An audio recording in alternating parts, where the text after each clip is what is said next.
চলো আমরা একসাথে 0 থেকে 19 পর্যন্ত গুনি। তো 0 1 2 3 4 5 6 7 8 9। এরপর আমরা 2 অঙ্কের সংখ্যাগুলোতে যাব।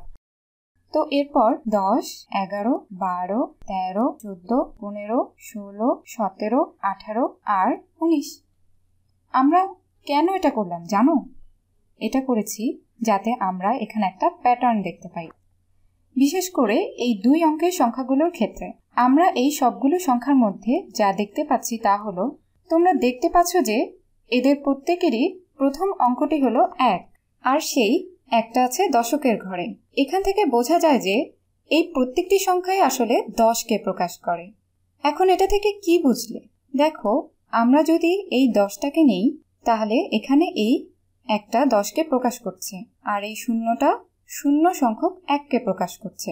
তাহলে 10 হলো 10 যোগ 0। তোমরা হয়তো ভাবতে পারো যে তাতে কি হয়েছে? আমরা তো আগে থেকেই জানি যে কোনো সংখ্যার সাথে 0 যোগ করলে আমরা সেই সংখ্যাটাই পাই।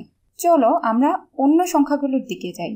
তাহলে 11 সমান সমান এই হলুদ রঙের একটা 10 প্রকাশ করছে, আর গোলাপি রঙের একটা হলো 1, আর তারপর 12।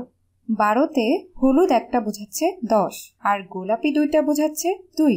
তোমরা এভাবেও চিন্তা করতে পারো যে হলুদ একটা হলো একটা 10, তাহলে এখানে আমরা পাচ্ছি একটা 10, এটা হলো 2টা 1, তার মানে এটা 2। আমরা এভাবে আরও দেখতে পারি। আমার মনে হয় তোমরা প্যাটার্নটা দেখতে পাচ্ছ। 13 হলো 10 যোগ 3, 10 যোগ 3 13। 14 হলো 10 যোগ 4, 15 সমান সমান 10 যোগ 5। আমি চাই তোমরা এবার ভিডিওটাকে সাময়িকভাবে বন্ধ রেখে বাকিগুলো নিজে নিজে শেষ করার চেষ্টা করো। চেষ্টা করো 10 যোগ অন্য একটা সংখ্যা হিসেবে 16, 17, 18 আর 19কে লিখে ফেলার, আর সাথে সাথে প্যাটার্নটা বোঝার চেষ্টা করো। তাহলে চলো এখন করি। তো 16, তো আমি এই সবগুলোকেই এভাবে লিখতে পারি। এগুলো সবগুলোই 10 যোগ কিছু একটা।